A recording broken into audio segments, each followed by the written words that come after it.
에리 프롬이라는 사람이 있습니다. 사랑의 기술이라는 책을 써서 우리가 잘 압니다. 사회학자고 정신분석학자고 철학자입니다. 그가 말한 것은 말 그대로 사랑에도 기술이 필요하다 이겁니다. 그렇습니다. 좋아하는 마음만으로는 사랑이 가능하지 않습니다. 기술이 필요합니다. 자기 마음을 드러내는 기술, 상대의 마음을 읽는 기술이 있어야 합니다. 저는 오늘부터 믿음에도 기술이 필요하다는 것을 말씀드리려고 합니다. 믿음에도 요령이 있습니다. 생각 없이 대책 없이 믿노라 한다면은 믿지 않는 것과 전혀 다르지 않습니다. 나는 정말 믿을 마음이 있는가? 이거 생각해야 해요. 그러고 나서 어떻게 믿을 것인가? 무슨 생각이 있어야 합니다. 본문은 용서에 대한 말씀이 있습니다. 베드로가 예수님께 나와 여쭙니다. 마태복음 18장 21절입니다. 주여, 형제가 내게 죄를 범하면 몇 번이나 용서하여 주리까? 7번까지 하오리까? 7번 정도면은 괜찮지 않나? 상당히 그것도 괜찮은 거지요. 우리는 그조차도 못합니다만은. 그런데 예수님께서 의의 말씀을 하십니다. 7번뿐 아니라 70번씩 7번이라도 할지니라. 70번이 7번이면 77에 49, 490번입니다. 이건 무한정 용서하라 이 말입니다. 그렇게 하는 사람은 없습니다. 현실적으로 가능하지 않아요. 예수님께서 말씀하셨으니까 그래야 하는 거 아니겠습니까? 그런데 아무도 안 그럽니다. 왜 그럴까요? 괴리가 크다고 생각해서 그래요. 그저 관념적으로만 받아들입니다. 베드로는 랍비의 교훈을 알고 있었을 것입니다. 3번까지는 용서해 주라 그랬어요. 그러니까 7번 하면은 그 2배잖아요. 많이 생각하고 한 말입니다. 예수님께서 70번씩 7번이라도 하라 그러셨단 말이에요. 어쩌란 말입니까? 왜 사람들이 그렇게 용서 안 하는 것일까요? 한 2번 정도 하면 잘하는 거예요, 보통. 한 번도 요새는 안 해요. 이 말씀이 뭡니까? 못한다는 말이에요. 하지 말라는 말은 아니에요. 우리는 그렇게 못합니다. 하지만 우리가 할 수 있는 게 있어요. 내가 그렇게 못하고 있다는 사실을 알아차리는 것은 할 수 있습니다. 이것은 별것 아닌 것 같지만 매우 중요합니다. 그런 다음 그런 마음으로 한 걸음을 내디딜 수 있습니다. 그러다 보면 하나님께서 내가 몇 번인가 세지 않아도 용서할 수 있는 기회와 방법을 주실 것입니다. 제가 왜 믿음의 기술이라는 말을 쓴지 아십니까? 처음부터 믿음은 이런 것이다 하고 덤비니까 지쳐서 못해요. 한 걸음도 할 수 있거든요. 작은 것 말입니다. 제가 아는 어떤 교회는 봉사할 것을 작은 것을 정했대요. 그래서 이 유리창 요거 하나만 닦는다든지. 왜냐하면 많아버리면 힘들고 또 같이 하면은 여러 가지 복잡한 일이 많이 발생해요. 다른 무엇을 한다든지, 앰프 관리를 하나만 한다든지. 그러니까 서로 하려고 그러고 이건 내가 했다라는 생각이 든단 말이에요. 이게 좋은 방법입니다. 처음부터 70번씩 용서하는 일은 어렵습니다. 무슨 능력이 없으면 불가능합니다. 능력도 없으면서 용서는 못합니다. 그러니까 능력을 키워야겠죠. 종교란 본디 추구하는 가치가 있습니다. 종교인은 우리는 말이에요. 반드시 자기가 받드는 종교가 그러니까 우리 기독신앙이 지향하는 삶의 이치를 충분히 이해해야 합니다. 그것을 삶의 가치로 삼아야 해요. 예수님께서 말씀하셨습니다. 마가복음 8장 34절입니다. 무리와 제자를 불러 이르시되 아무든지 나를 따라오려거든. 우리는 지금 예수님 따르는 거잖아요. 따르려고 하고 있지 않습니까? 그러면 자기를 부인하고 자기 십자가를 지고 나를 좇을 것이냐. 이게 우리 종교 가치입니다. 왜 그래야 하는지는 제가 또 말씀드릴 것입니다. 우리 신앙에서 핵심 가치는 뭐냐? 자기 부정이에요. 강단에 십자가가 있습니다. 왜 십자가를 강단에 걸었겠습니까? 자기 부인의 정점에 십자가가 있습니다. 이거 생각을 하는 거예요. 자기 부인이 없으면 십자가 감당 못합니다. 용서든지 겸손이든지 뭐 낮아진다는 것이든지 어린아이와 같다든지 여러 가지 좋은 말씀이 있어요. 무슨 말씀을 예수님께서 하시든지 간에 하나로 통하는 게 있어야 합니다. 거기서 하나의 가치를 발견해야 합니다. 우리 기독신앙에서 그 가치는 무엇입니까? 자기 부인이에요. 자, 보세요. 자기 부인하면 십자가도 자기 부인이 있어야 진다는 거 말씀드렸습니다. 자기를 부인하면 겸손이 쉬워요. 자기를 부인하면 용서가 가능해요. 1인분씩 7번 어떻게 그렇게 한다냐 하는데 나는 없다 하면은 그보다 더 할 수도 있어요. 내가 살아있기 때문에 못하는 거예요.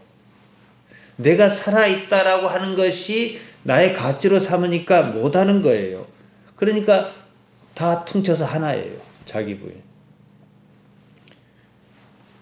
어째서 자기를 부인해야 하는가? 무엇 때문에 자기를 부인해야 하는가? 이거 이해해야 합니다. 내가 사라짐으로 무엇이 드러나는가? 그것이지요. 무엇입니까? 하나님이십니다. 내가 나를 부인하는 근거가 무엇이냐? 하나님을 얻고자 하는 것 때문입니다. 이 정도는 이해해야 우리 기독신앙이 성립합니다. 그러니까 우리가 이 세상 살면서 여러 가지 하나님 안에서 우리가 하나님을 부정 못해요. 고난이 있다 그러면요. 자기 부인 연습시키는 거예요. 뭣도 모르고 자꾸 하면은 어떻게 해요? 고난이 좀 심하고 싫겠지요. 근데 이것이 하나님께서 나를 특별히 사랑하셔서 내게 영성을 주시기 위해서 하나님과 더 가까웠다는 것을 알게 해주시기 위해서 이런 일이 있다 하면은 고난이 조금 쉬워요. 그리고 한사코도 고난을 줄 이유도 없으셔요. 제가 여러분의 이해를 도우기 위해서 종종 말씀드리는 게 있습니다. 복음서 제자나 사도행전의 제자나 그 사람이 그 사람입니다. 하지만 완전히 다른 모습을 보이지 않습니까? 무엇이 달라졌습니까? 모양이 달라졌습니까? 아니에요. 성질이 변했습니다. 세상을 사는 가치관이 바뀌었다 이거예요. 복음서의 제자는 우리처럼 그냥 속세 인간이에요. 하지만 사도행전의 제자는 등급이 다르지 않습니까? 무슨 권위가 있지 않습니까? 왜 그러냐는 거지요. 복음서에서의 제자는요. 자기 자신을 위해서 살았습니다. 예수님을 따라다닌 것도 자기 자신을 위해서 따라다녔습니다. 자기 자신을 위해서 예수님을 믿었습니다. 사도행전의 제자를 한번 보십시오. 달랐습니다. 자기라는 게 없었어요. 그러니까 하나님만 나타나는 거예요. 자기를 버렸습니다. 삶에 하나님만 계셨습니다. 오늘날 대부분의 신앙인은 잘해야 복음서 수준입니다. 그래서 능력이 없습니다. 복음서에서 제자가 그랬듯 잘해야 그 가치, 그 수준의 가치를 추구한다는 겁니다. 자기 부인이 없어요. 그럼 기독교 아닙니다. 기독신앙은 자기 부인에 따른 십자가 그리고 부활 사건을 넘어서야 하는 겁니다. 죽음이 그 사람에게 아무것도 아닌 것이어야 해요. 사도행전의 제자가 그러지 않았습니까? 베드로는 제자 중에서도 대표적인 인물입니다. 그런 그가 예수님을 쫓았습니다. 예수님을 따르면서 나름대로 느끼는 바가 있었습니다. 우리 하는 얘기를 하자면 은혜가 있었겠지요. 그런 상황에서 예수님께 용서에 대해서 여쭌 거예요. 그냥 용서를 몇 번이나 하겠습니까? 하고 한 게 아니라 7번이라고 좀 폭을 넓혀 놓으면은 좀 뭐 통할 것 같지 않습니까? 자기 넉넉하게 2배. 랍비의 교훈 2배 플러스 이렇게 했단 말이지요. 예수님의 답변은 베드로의 예상 훨씬 뛰어넘었습니다. 70번씩 7번이라도 용서하라 그러셨어요. 용서는 횟수에 제한이 없다. 무한히 용서하라. 결국 이 말씀인데요. 우리가 사는 현실에서는 어렵습니다. 예수님께서 그렇게 말씀하셨으니까 일단 그래 해야 하는 거예요. 이 경우 우리에게 당면한 문제는 어떻게 그게 현실적으로 가능하겠는가.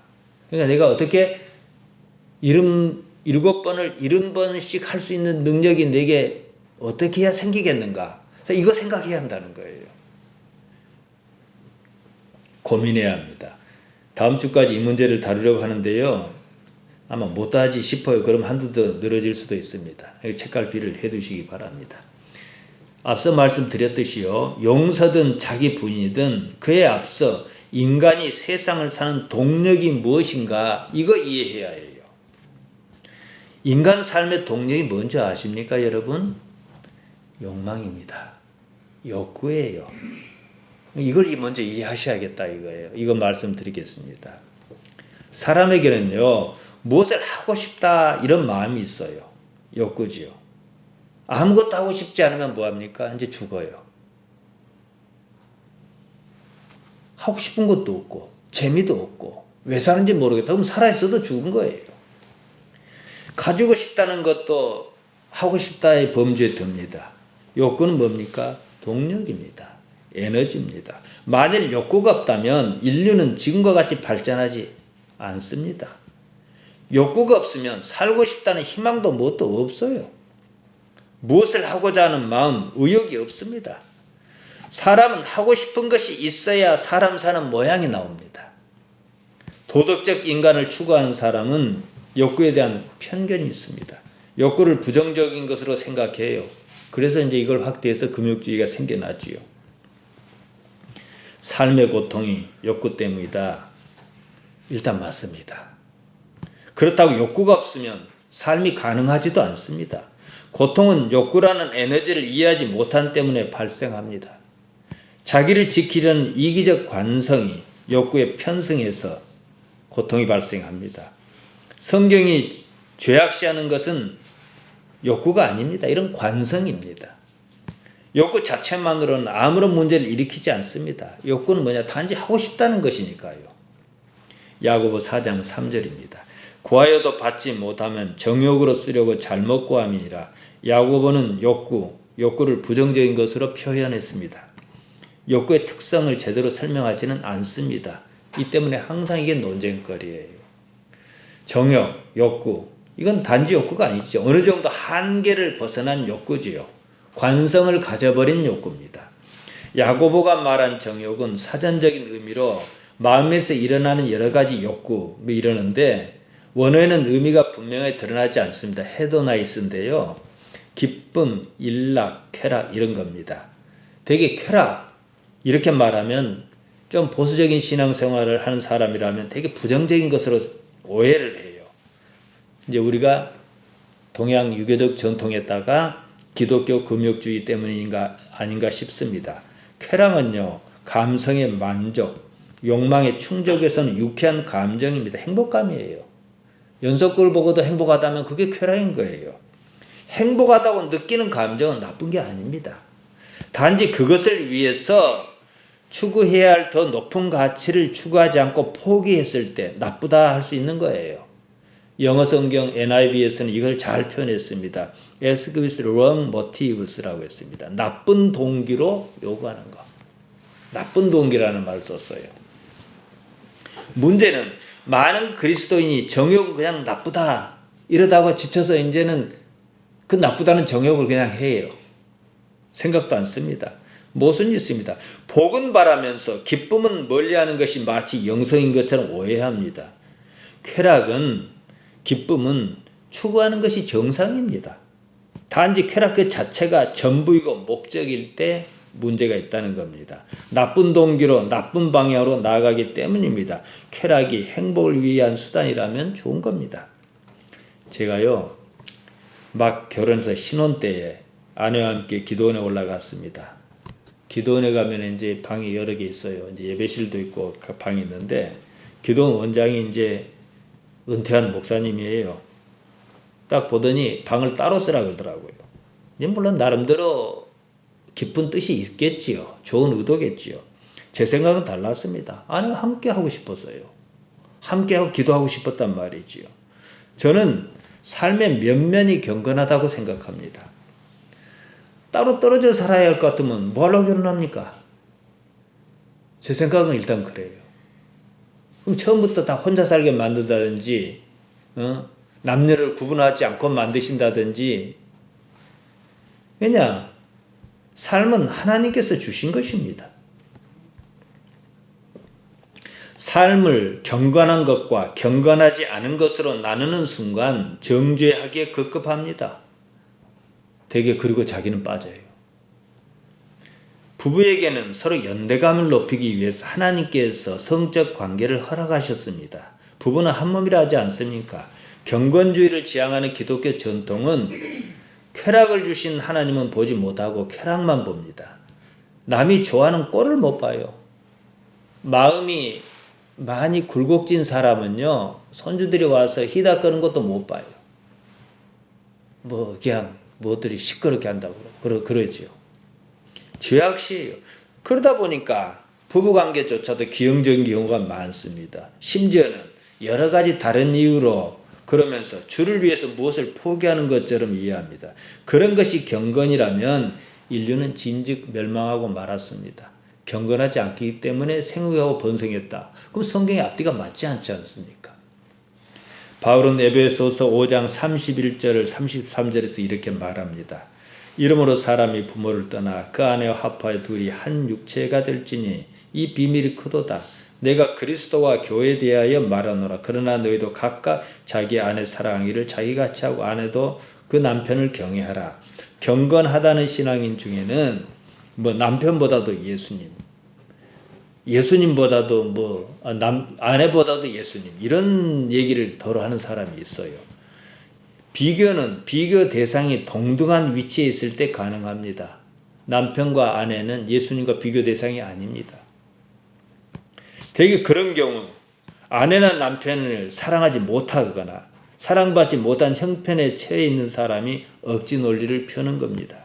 자신의 건강하지 못한 처지를 신앙으로 위장하려는 전형적인 외식입니다. 외식은 나쁜 거예요. 목사 중에는요, 교회에서 살고 자는 사람이 있어요. 자기 사무실에서 침대 갖다 놓고 자요. 그렇고 교회에서 막 살았다 그래요. 그런 사람은 건강하지 못한 사람이고 왜 결혼합니까? 그래서 그 밤마다 철야기도 한다고. 그러니까 마누라 꼴 보기 싫어서 교회에서 엎드려져 있는 걸 철야기도 했다고 그래요. 남편 보기 싫어서 교회 가서 방석 들고 와서 어떻게 한 걸 갖다가 철야기도 했다 생각해요. 보기 싫어서 이게 더 중요해요. 외식이지요. 스스로를 속이는 거죠. 대리만족 내지는 방편으로 신앙을 이용하는 것은 옳지 않습니다. 아내나 남편은 예수님과 비교할 수 있는 입장이 있지 않습니다. 나와 동질인 타자입니다. 한 몸이지요. 이것이 정상이죠. 가능하면 물론 필요에 따라 따로 할 수도 있겠습니다만 가능하면 하나님을 함께 바라볼 수 있어야 합니다. 이것이 보다 발전하고 성숙하면 어찌 됩니까? 나 이외의 타인을 남으로 여기지 않는 안목이 생깁니다. 그러면 그때 영성이 정점에 와 있어요. 우리 집사님들 평생 사셨지 않습니까? 사실은요, 가장 가까운 부부가 가장 갈등 관계예요. 그 갈등은 해소해야 할 것이지 자꾸 멀어질 건 아니에요. 여기서 삐져 나오면 이걸 어떻게 달래가지고 이렇게 당기고, 여기서 삐지고 나면 어떻게 달래서 이렇게 당기고, 이렇게 해서 하나로 뭘 만들어가는 것이지 등지고 어떻게 할 관계는 아니에요. 욕구는요, 양날을 가진 검과 같습니다. 욕구가 긍정적으로 작용하면 창조성을 발휘하는 힘으로 쓰입니다. 요새 TV요, 옛날 TV 어떻게 했습니까? 이거 눌러야 돼요. 그리고 띠릭 돌려야 돼요. VHS, UHS 이렇게 맞춰가면서 치치가 해야 돼요. 요새 그렇게 하는 사람 있습니까? 요새 어떻게 합니까? 다 누워서 여러 거 있어요. TV를 켜고 끄고 소리를 키우고 줄이고 채널을 변경하는 동작에 불편을 느껴서 그럽니다. 이제 말로 합니다. 제가 서울에 어디 가보니까 등도 말로 켜더라고요. 너무 밝다 좀 줄여다오 그럼 줄여요. 반만 밝았으면 좋겠다. 비싸지도 않아 8만 원짜리입니다. 그건 나중에 하나씩 달아놓으세요. 동작이 불편하니까요. 그런 불편을 줄이는 욕구가 리모컨을 만들기도 하고, 불편을 줄이는 욕구, 좀 편했으면 좋겠다 하는 욕구가 말로 하면 불도 켜고 끄고 이거 하는 거예요. 우리가 쓰고 있는 모든 기기는요, 욕구의 산물입니다. 사는데 아무것도 불편하지 않은 사람이 있다 그럽시다. 그냥 살아요. 그럼 어떻게 할 겁니까? 여전히 나는 TV 이렇게 누른 게 안 불편해요. 그럼 그렇게 하는 거예요. 이제 그런 TV를 팔란지는 모르겠습니다만은, 그럼 이게 안 불편하다는 거예요. 그렇게 하는 거예요. 발전이고 무엇이고 없습니다. 그래서 동물의 세계는요, 100년 전이든 1000년 전이든 10,000년 전이든 똑같습니다. 그런 욕구가 없어요. 이것은 그러니까 신성에 대한 모티브라고 할 수 있습니다. 무엇이 불편한 게 있어야 불편한 걸 개선해요. 아궁이에 불 지피는 게 불편 안 했으면 여러분 지금도 그거 하고 계셔요. 뭔가가 불편하니까 돈을 좀 벌어서 아궁이를 고쳐볼까? 아니, 그럴 필요 없어. 요새는 이렇게 싱크대 이렇게 나오니 그렇게 해볼까? 가스레인지를 설치해볼까? 하는 거예요. 도로가 잘 닦겠습니다. 자동차는 얼마나 발전했겠습니까? 100년 전에 요즘 차 줘도 못 갖고 다니는데 길이 없으니까요. 집사님들 여기 평생 사셨지 않습니까? 지금 다 잊어서 기억을 잘 못 하실지 모르겠어요. 제가 다음에 기회가 있으면은 우리 교회를 주변으로 어떻게 변했는지 사진을 좀 잘 붙여 놓으랍니다. 옛날에는요, 해안 이쪽 외에는 수레가 필요가 없었어요. 끌고 다닐 때가 있어야죠. 지금 보세요. 욕구의 결과입니다. 서울까지 한 달이나 걸어가야 하는 일에 조금 더 불편하지 않다 그럽시다. 지금도 걸어 다닐 겁니다. 길도 자동차도 생기지 않습니다. 10년이 지나고 100년이 지나도 아무런 불편이 없다면 세월이 아무리 흘러도 사는 모습이 똑같았을 것입니다. 불편하다고 느끼는 감정이 욕구를 자극하고, 또 욕구는 새로운 방법을 모색하고, 새로운 방법은 또 다른 삶의 방식을 창출합니다. 그것이 인간이 하나님으로부터 부여받은 창조적 특성입니다. 그 바탕에서 문화가 탄생하고 발전의 동력이 바로 다름 아닌 욕구라는 사실입니다. 문제는 욕구가 재기를 가지 못할 때예요. 그때는 불행의 요인으로 작용합니다. 사람을 불행하게 해요. 왜 그러냐? 이기심이 개입해요.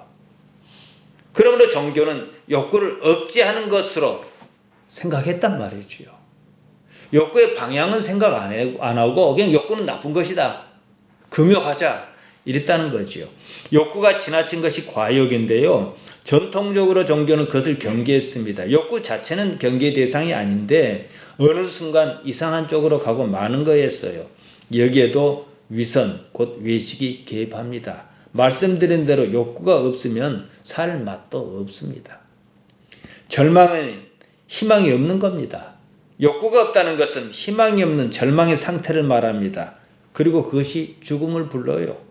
죽음이란 존재 가치를 잃었을 때입니다. 실존 철학자로 불리는 덴마크 키에르케고르가 있습니다. 그가 말한 죽음에 이르는 병, 절망, 욕구 상실입니다. 욕구가 없는 거예요. 키에르케고르조차도 희망과 절망 관계, 욕구를 제대로 짚어내지는 못한 것 같습니다. 욕구에는요, 제가 동력이란 말씀을 자주 드렸습니다. 긍정 혹은 부정의 에너지가 다 들어있습니다. 사람이 그것을 어떻게 바라보고 반응하느냐, 여기에 따라 행복 또는 불행이란 감정이 생깁니다. 욕구로 말미암은 불행은 두 가지입니다. 가지지 못했거나 아니면 이루지 못했거나 아니면 다 가졌거나 다 이뤘거나 둘 중 하나입니다. 가지고 싶은데 가지지 못하니까 좌절을 느끼지요. 불행하지요. 반대로 다 가져버려서 더 이상 가지고 싶은 게 없어요. 이것도 불행합니다. 이 둘은 본질적으로 같습니다. 가지고 싶은 욕구가 있고 적당히 애쓰면 그것을 가질 수 있을 때 인간은 행복감을 느껴요. 농사를 지어요. 왜 애쓰고 짓습니까? 결실을 기대하니까요. 기대할 수 있으니까요. 근데 농사를 지었는데 해마다 농사가 안 되는 거예요. 그럼 농사를 지은 사람이 있겠습니까? 없지요. 근데 억지로 해야 한다 그러면은 내가 이러려고 세상 사나 아마 그럴 겁니다. 가지지 못하면 가지고 싶은데 가지지 못하고 고통을 느끼고, 다 가져버리면 그때는 더 가지고 싶은 것이 없어서 고통을 느낍니다. 권태지요. 고통을 느낀다는 것은 그것이 궁극적인 것은 아니다 이 말이에요. 권태는 욕구 상실로 인한 고통의 감정입니다. 돈에 관한 한 이런 경우는 우리가 흔히 아주 돈 많은 재벌이라고 부르는 극소수 사람에게 주로 해당하지요. 그러나 내막을 조금 더 깊이만 들여다보면 보통 사람에게도 이런 일이 수없이 왔다 갔다 그럽니다. 단지 규모가 작을 뿐입니다. 의미가 없다는 시선으로 일상을 바라볼 때 권태가 실제보다 큰 모습으로 삶의 면면이 박혀있다는 사실을 알아차릴 수 있습니다. 역동성을 잃은 겁니다. 만족도를 가늠하는 성취감은 어디서도 찾아보기 어렵습니다. 가지고 싶은 것을 가지지 못했기 때문에서도 불행합니다. 이때는 좌절감이 생깁니다. 욕구라는 에너지는 있는데 여건이 에너지를 억압하는 거예요. 이제 이러면 또 고통이 생겨요. 단순하고 쉽게 생각해서 가지고 싶은 것은 가져야 하고 가질 수 있는 것은 늘 조금 앞서 있어야 해요. 이런 사람이 얼마나 있겠습니까만은 아주 행복한 사람입니다. 가지고 싶은데 가질 수 없으면 고통이고, 이때는 욕구가 큰 만큼 고통도 비례적으로 크게 나타납니다. 인생은 다른 것이 아니에요. 이 싸움입니다. 일찍이 이것을 간파한 사람이 있습니다. 고다마 시다르타입니다. 부처님이라 하지요. 시다르타는 인생이 이런 상태라고 봤습니다. 이 연결고리를 끊자 이거예요. 고통이 없으려면 욕구가 없어야 합니다. 그러면 권태와 싸워야 합니다. 이러니 공이요 무입니다. 인생은 원래 없는 것이니 집착하지 말자. 애집을 가지지 말자. 이거죠. 이렇게 정리할 수 있습니다. 행복감을 느끼려면 일단 욕구는 있어야 해요. 욕구를 인정합니다. 하지만 그것은 언제나 조금만 애를 쓰면 이룰 수 있는 위치에 있도록 해야 한다는 거예요. 그 가능성이 희망입니다. 성취의 시점이 너무 멀면 안 돼요. 그러면 이 희망조차도 고통으로 느낍니다. 누군가 말해서 희망이라는 고문. 가능하다 하는데 아직 가능하지 않은 거죠. 사람은 자기가 원하는 것은 무엇이나 이루기를 원합니다. 형식적으로 보면 그것을 원하는 것이 없는 상태를 바라는 것이나 전혀 다르지 않다는 거예요. 그런 상태가 언제든 가능하다고 한번 생각해 보십시오. 이것이 더 무섭습니다. 다 가졌으므로 더 이상 가질 것이 없어 불행을 느끼게 하기 때문입니다. 삶에서 재미와 의욕을 느낄 수가 없습니다. 권태가 기다리고 있습니다. 하고 싶은 것은 있는데 그것을 이루지 못하면 역시 고통입니다. 대개는 여기에 해당합니다. 그렇다면 이루지 못할 것을 적당히 앞에 두고 있는 그런 상태가 가장 이상적이지 않느냐, 이런 질문이 가능합니다. 여기도 문제가 있어요. 그런 상황을 만들기도 어렵지만은 설령 그런다 했어도요, 무엇이든지 좋은 것도 반복하면 타성이 생깁니다. 의뢰 그러려니 하고 감도가 줄어들어요. 요새 그 편의점 가면은 아이스크림이 많지 않습니까? 쉽게 삽니다. 옛날 같으면 얼마나 맛있겠습니까? 근데 그것도 자꾸 먹으면 안 맛있어요. 계속 처음 먹었을 때처럼 계속 맛있어졌으면 좋겠는데 그런 건 없어요. 반복적으로 나타나면요, 그것이 주는 쾌감은 줄어들어요. 매일 놀이동산으로 출퇴근하는 사람에게 놀이동산의 기구는 거기 어쩌다 오는 어린아이처럼 재미지 않습니다. 사람의 이러한 습성을 절묘하게 무슨 생명체에서 이용한 건 아니지만 절묘하게 나타나는 게 도박입니다.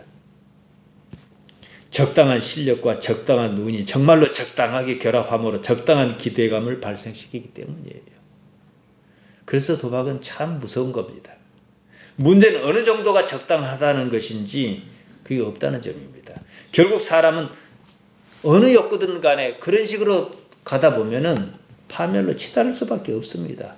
이래저래 참 어렵습니다. 저는 이것이 욕구가 에너지인 건 맞는데 이걸 어떻게 조화를 이룰 것인가 참 궁금했습니다.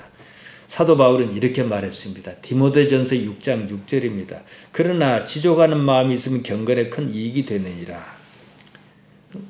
옳은 줄은 알겠는데 우리에게 크게 위로를 주지는 않습니다. 지족이란 말, 스스로 만족을 아는 상태인데 지족하다고 번역한 말 아우타르케이아입니다. 자족하다, 만족하다, 뭐 지족이라 번역했건 뭐 만족하다 번역했건 그런 말입니다. 어떻게든 자기 삶에 만족한 상태인데 이걸 어떻게 내 스스로가 만들 수 있겠느냐 이거지요. 근데 결론적으로 보면요, 사도 바울은 결론적인 부분을 말했습니다. 경건한 사람은 자기 삶에 만족합니다. 빌보서 4장 11절에서 이렇게 말했습니다. 내가 궁핍함으로 말하는 것이 아니라 어떠한 형편에서든 내가 자족하기를 배웠노니, 역시 같은 말입니다. 만족을 한다. 만족하는 걸 배웠다는 것은 신앙이라고 하는 어떤 경지에서 느낄 수 있는 감정입니다. 그러니까 아까 제가 욕구에 대해서 길게 말씀드렸습니다. 결론은 뭡니까? 욕구가 있어야 산다. 욕구가 없으면 죽는다. 근데 욕구를 내가 어떻게 할 수는 없다. 방법이 없다. 이거예요. 그럼 궁극적으로 어떻게 만족할 수 있냐? 하나님과 일체감에서 나타나는 감정으로 갈 수밖에 없다는 거예요. 흔히들 세상적이라 말하는 만족의 요소는 일단 성취를 달성하면 순식간에 가치가 떨어지고 맙니다. 이때 만족감은 일순간적인 일입니다. 지속적으로 유지가 불가능합니다. 마약이 주는 느낌과 다르지 않아요. 파멸에 다다를 때까지 점점 더 많은 것을 요구합니다. 그나마 다행인 것은 고통이라는 적절한 제동장치가 있다는 거예요. 딱 여기까지만 보면 인간의 고통은 뭐예요? 복이지요. 그럼 고통이란 복을 감사합니다 하고 살 것이냐? 이거 우리가 해결해야 하는 거예요, 이거요. 대부분의 경우 파멸까지는 이르지 않는다는 것이 그나마 다행이지요. 그래서 앞서 말씀드린 대로 시다르타는 인생이 고통이라는 결론을 얻었습니다. 그것을 극복하자는 것이에요. 이게 불교입니다. 상승과 절정의 느낌은 취하고 하락과 파멸의 느낌은 버릴 수 없는가? 기독 신앙인으로서 고민하지 않을 수가 없습니다. 바울이 말한 만족, 아우타르케스는 삶을 족하게 여기는 것은요, 스토아 철학의 신조입니다. 고대 그리스의 학파 중 하나지요. 윤리를 중심 문제로 삼고 욕망을 억제하고, 그래서 옛날부터 이런 게 있었어요. 욕망을 어떻게 효과적으로 억제할 것인가, 이거죠. 자연의 이치를 따르자, 이거지요. 바울의 신학 일면에는 이런 배경이 있습니다. 행복감을 느끼는 사람은 어떻게든 욕구를 이루는 사람이에요. 행복한 사람 눈앞에는 언제나 욕구가 있어야 합니다. 욕구는 언제나 성취 가능한 위치에 있어야 해요. 거기서 만족감, 아우타르케스를 얻습니다. 욕구의 대상은 크면 클수록 만족감 또한 높아집니다. 그러니까 열심히 공부해서 좋은 학교 합격했다든지, 그렇게 애를 써서 좋은 회사에 취직했다든지, 그럼 쉽게 취직한 사람이 행복하겠습니까? 어렵게 취직한 사람이 행복하겠습니까? 어렵게 취직한 사람이죠. 쉽게 장가가고 시집간 사람이 행복하겠습니까? 못 갈 줄 알았는데 극적으로 간 사람이 행복하겠습니까? 후자죠. 그러면 행복을 위해서 갈 수 있는 장가도 안 가고 버틸 겁니까? 이 참 복잡합니다. 산을 오르는 사람이 있습니다. 정상에 오르는 일이 힘들긴 하지만 오를 수 있다는 가능성이 있어요. 천신만고 그때 정상에 오릅니다. 그때 성취감이 얼마나 크겠습니까? 하지만요, 잠깐이면 오를 뒷동산이라면 그런 성취감은 없습니다. 성취감은 기대감에서 비롯합니다. 기대가 반복적으로 꺾이면 패배감에 사로잡힙니다. 패배감이 지나치면 세상에 대해서 부정적 관점을 가집니다. 아무래도 이룰 수 없다는 생각이 이제 굳어버리지요. 이성은 마음과 일치하지 않습니다. 이것이 사람을 무기력에 빠지게 합니다. 노년의 나이에서 쉽게 나타나는 무기력증, 마음의 병입니다. 내 나이에 내 나이에 어떻게 하려고 자기 합리화지요. 대부분의 사람은 그것이 지나쳐 자신을 포기하기 이릅니다. 될 대로 되어라 하고 어떠한 노력도 안 하기도 해요. 그의 입에서는요, 해도 안 된다는 말이 늘 붙어 있습니다. 요새는 아이들이 늙어버렸는가, 아이들도 자주 그러더라고요. 나이가 들면 포기하는 데 익숙합니다. 원하는 데에서 그것을 이룰 수 없다는 것을 삶을 통해서 잘 압니다. 무엇인가 길이 들어 익숙한 겁니다. 이때는 이러한 포기는요, 사실 패배감에서 비롯한 겁니다. 이룰 수 없으니까 아예 포기하는 거예요. 소극적 포기죠. 욕망도 없고 의욕도 없습니다. 의욕이 없는 것이 문제인 것은 희망조차도 없는 것으로 간주하기 때문입니다. 욕구에 대한 완전한 충족감은요, 완전한 분, 완전한 어떤 대상과 일체감에서만 가능합니다. 다른 모든 것은요, 결국 방법이 없어요. 신과의 일체감, 필요 충분 조건입니다. 우리 신앙은 궁극적으로 이것을 추구합니다. 그때는 넘치지도 않고 모자라지도 않은 상태를 경험합니다. 우리가 성령 충만하면요, 여러분이 어떤 집회든지 뭐 기도 중이든지 깊은 어떤 경지에 들었다고 한번 상상해 보십시오. 충분히 상상할 수 있으니까요. 무엇을 가지고 제목을 가지고 사실 기도를 하겠다고 덤볐는데 어느 순간 하나님과 합일의 경험을 했습니다. 내가 가지고 있었던 기도 리스트는 아무런 의미가 없어져요. 기도 리스트는 욕구였거든요. 근데 정작 깊은 경지에 들었으니까 들고 있던 건 아무런 의미가 없는 거예요. 이걸 생각하셔야죠.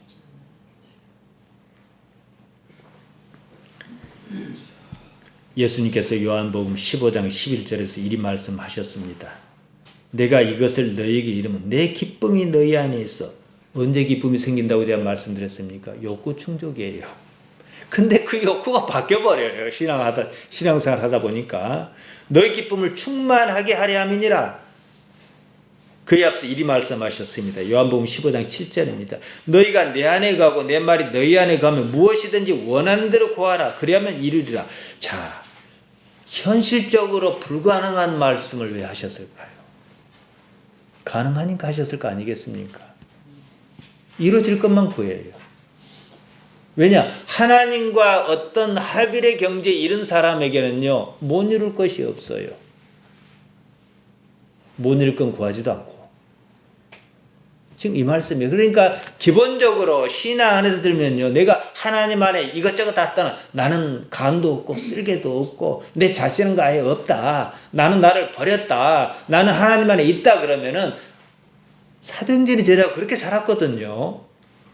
그러니까 능력과 기사가 나타나는 거예요. 지금 문 목사가 좀 능력이 많이 나타나면 여러분을 좀 편하게 해드릴 텐데 제가 아직도 부족해서 그런 겁니다. 무엇이든지 원하는 대로 참다운 상태입니다. 아무나가 아니라 예수님의 말씀으로 사실을 깨달은 사람이 구하는 무엇이든지입니다. 깨닫지 못한 사람이 구하는 것은요, 자기가 구하는 것이 무엇인지 몰라요. 마가복음 10장에 나옵니다. 자, 잘 들어보십시오. 야고보와 요한은 형제인데요, 예수님께 나와 이렇게 구했습니다. 마가복음 10장 35절입니다. 선생님이여, 무엇이든지 우리의 구하는 바를 우리에게 하여 주시기를 원하옵나이다. 자, 요한복음 15장 7절에서 너희가 내 안에 가고 내 말이 내 안에 가면 무엇이든지 원하는 대로 구하라 그랬잖아요. 그럼 이룰 것이라고. 자, 그러니까 이 야고보와 요한 형제가 구하는 것은 이룰 수 없는 거예요.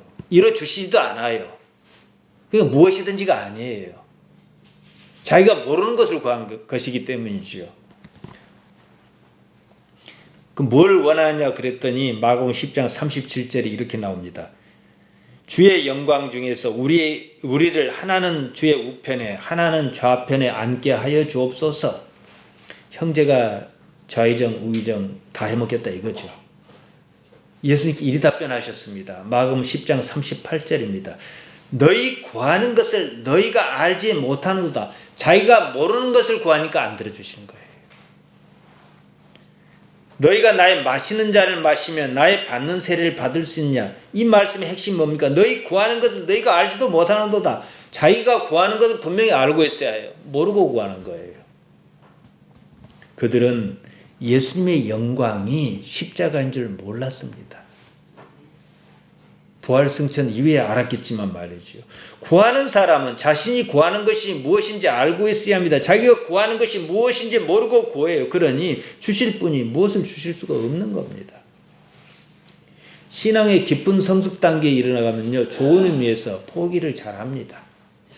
하나님께서 이거 아니라 하고는 어떤 신호를 주시면 조금은 서운하지만 금방 버려요. 왜냐?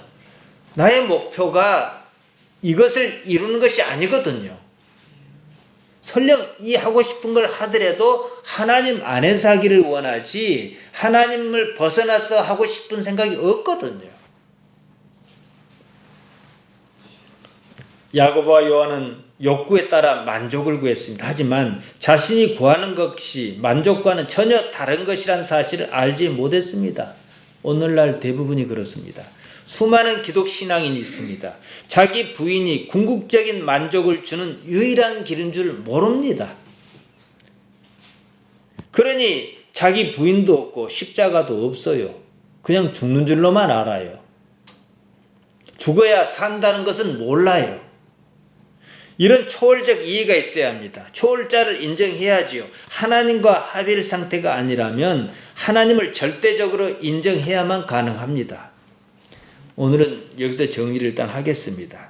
모든 욕구는요, 만족을 지향합니다. 욕구가 있어야 행복감도 있다 이 뜻입니다. 욕구는 삶의 동력입니다. 하지만 언제나 욕구를 충족할 수 있는 것은 아닙니다. 욕구에 관성이 생기면 그 끝은 파멸입니다. 대개 여기서 좌절하고 또는 절망합니다. 아니면 이런 생각도 없이 삽니다. 욕구는 뭐냐? 단지 동력입니다. 하나님을 알고자 하는 쪽으로 방향을 틀어야 합니다. 욕구가 지향하는 궁극적인 목표는 하나님 안에 드는 것, 다른 말로 신과 일체감입니다. 다른 어떤 것도 궁극적이지 않습니다. 요한복음 4장에서 예수님께서는 수가마을 여자에게 하신 말씀이 그것입니다. 예수님께서 이리 말씀하셨습니다. 요한복음 4장 13절 14절입니다. 이 물을 먹는 자마다 다시 목마르느냐. 물을 마시고 싶다 욕구입니다.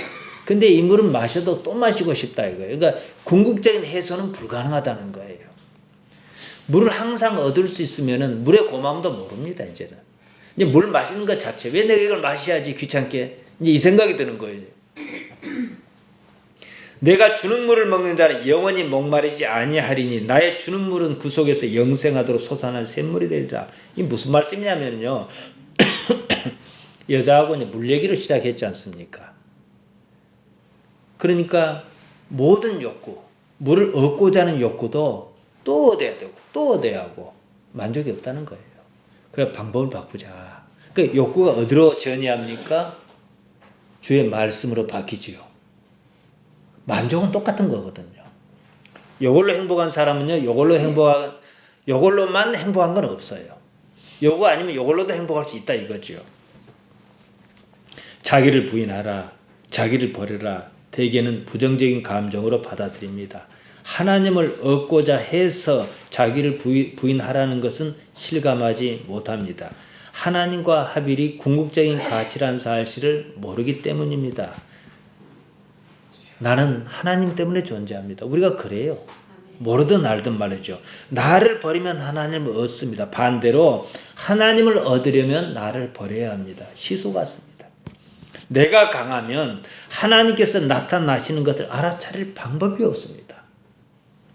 하나님과 합의를 이루는 것, 이것 우리 기독신앙의 핵심입니다. 그러자면 나를 버려야 합니다. 하나님과 합의를 이루려는 것, 인생은 이겁니다. 끊임없는 저항이 부딪혀요. 근데 성숙한 사람은 이제 그걸 저항이라 생각 안 합니다. 이를 위하여 사는지 무엇이 영원한지 깊이 생각해야 합니다. 이 사실을 알면 삶이 자유롭습니다. 요한복음 8장 32절에 그래서 사도 바울은 도를 텄어요. 풍부에 처할 줄도 알고 비천에 처할 줄도 알고 일체의 모든 비결을 배웠노라 그랬습니다. 우리 예수님의 복음이 여러분 비결입니다. 내 여건과 상관없이 행복은 뭐예요? 욕구를 이루는 거거든요. 만족하는 거거든요. 행복한 상태에 있느냐 이겁니다. 사랑하는 여러분, 주의 말씀이 있어요. 우리 복음의 핵심은 전체적으로 하나님 나라인데 하나님 나라라는 것은 하나님께 어떻게 살아계신가를 내가 인지하는 그런 세상이지 않습니까? 그걸 인지하려면 어떻게 해요? 나를 버려야 합니다. 내 앞에 고통이라는 이름으로 여러 가지 이름으로 저항이 막 부딪혀요. 그럴 때마다 이건 나를 버리는 거구나. 내가 버리는 연습을 해야지. 나를 포기해야지. 그로써 하나님께 어떻게 나타나려 하시는가 보자. 이렇게 가야 해요. 그러면은 의외의 결과가 내 앞에 닥칩니다. 하나님께서 상황 정리를 해주셔. 그때부터는 하나님께서 일하셔야 하는 마땅, 이 바탕이 만들어져 있거든요. 그로써 하나님을 삶에서 아버지로서 경험하는 여러분으로서 사시기를 바랍니다.